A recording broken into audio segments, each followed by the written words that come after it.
afternoon sa inyong lahat. Magluluto po tayo ng chicken leg or chicken thigh. So, ito mainit na. Lagyan natin ng butter.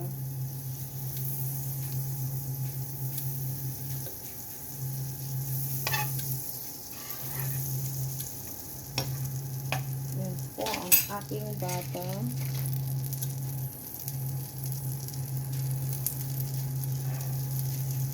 So, habang hinihintay po natin sa mga hindi pa nakapag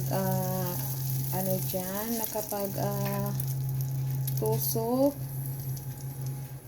please papalo guys sa aking munting channel, Rosette Aurelio, and please don't forget to click the notification bell para laging updated sa lahat ng mga simpleng video na ina-upload ko.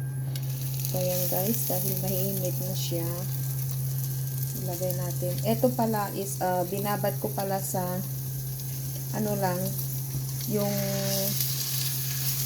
light sauce, paminta, at saka all-purpose, and then Coke. Instead na Sprite yung ginamit ko, hindi.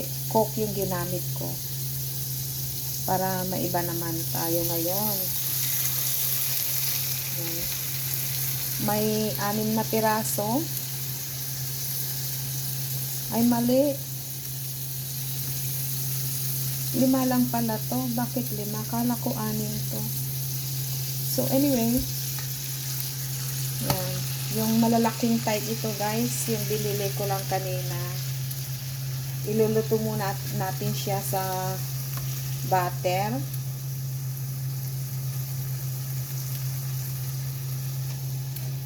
So, ayan.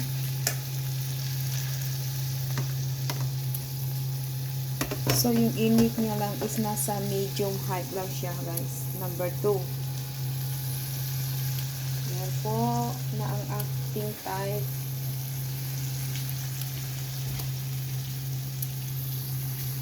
Yan. So, ito yung pinaka gustong-gusto ng alaga ko na pagluto ko ng chicken. Yung type. Pagkatapos natin mailuto dito sa butter, iluluto natin sa air fryer. Yan. Okay na rin siya. Balik ta rin ng isang beses.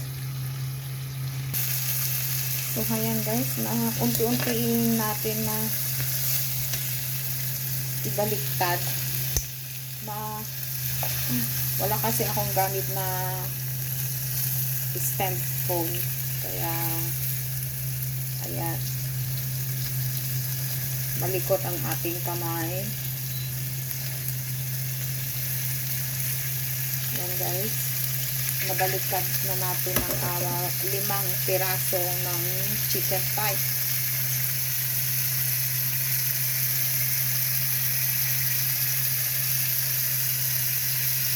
Amoy pa lang ulam na. Siyempre, ulam naman ito talaga.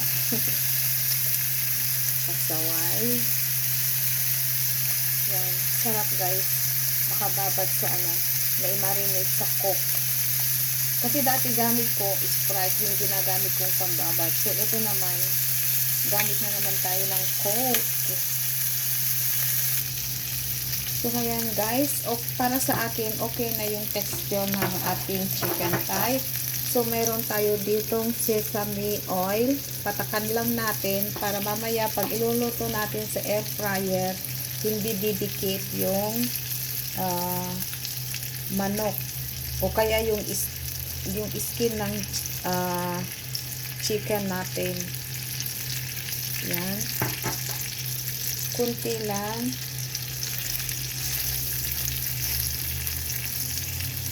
Yan, para magmantika yung karne ng manok. Hindi mag-i-stick sa air fryer natin mamaya.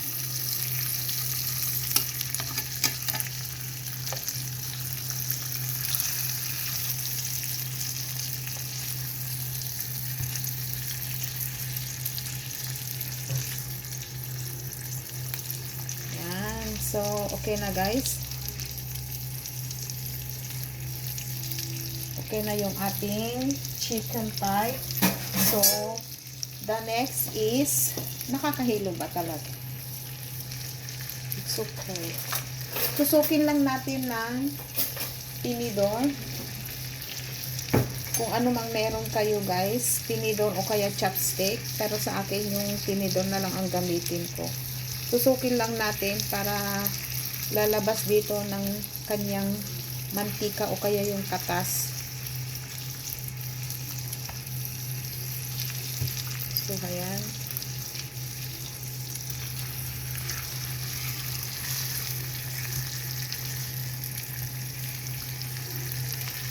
Yan. Lambot na rin yung chicken. Pero syempre, kailangan natin iluto kasi may dugo-dugo pa yan sa loob. Ganyan lang. So, ganyan lang guys. And then, transfer natin sa ating air fryer. So, ganyan ang ginawa ko guys. Sa ilalim ng air fryer, linagyan ko ng foil para hindi masyadong oily yung air fryer natin mamaya paghugasan natin. So, and then yan, inilagay ko na yung strainer ng air fryer. Tapos, itatransfer na natin ang ating chicken thigh. So, ganyan guys, yung pagkalagay natin muna.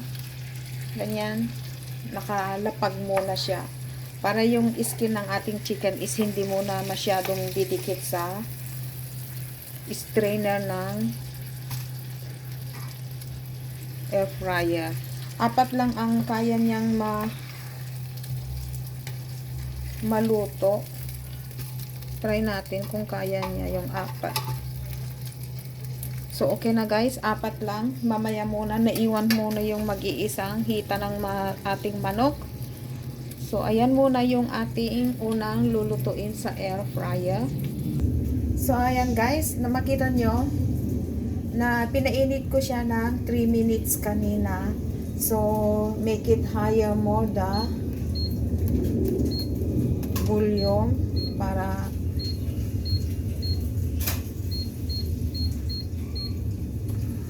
yan, 15 minutes muna.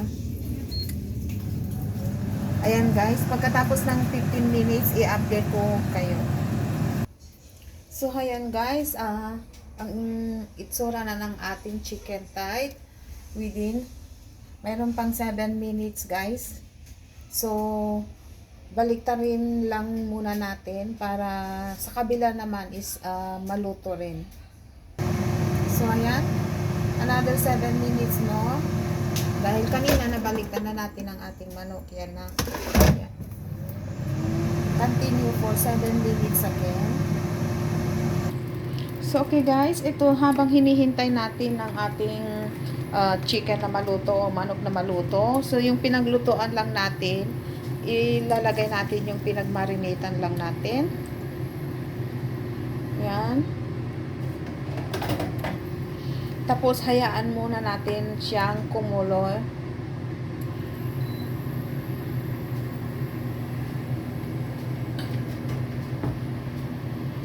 So, ayan guys.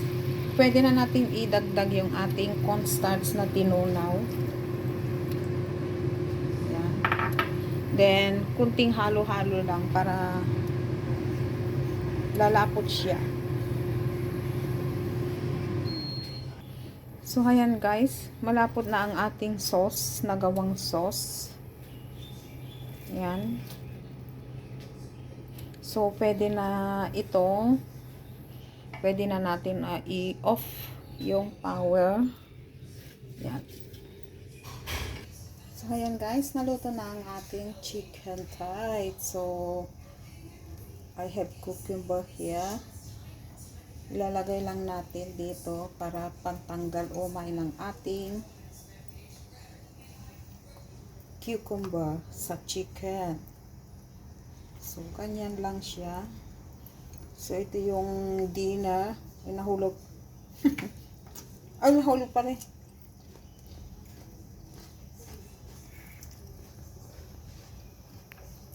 So, ayan guys. Luto na siya. Sarap na siya. pwede na tayong kumain. So, hanggang dito na lamang guys. Bye-bye and see you again for my next video. Bye!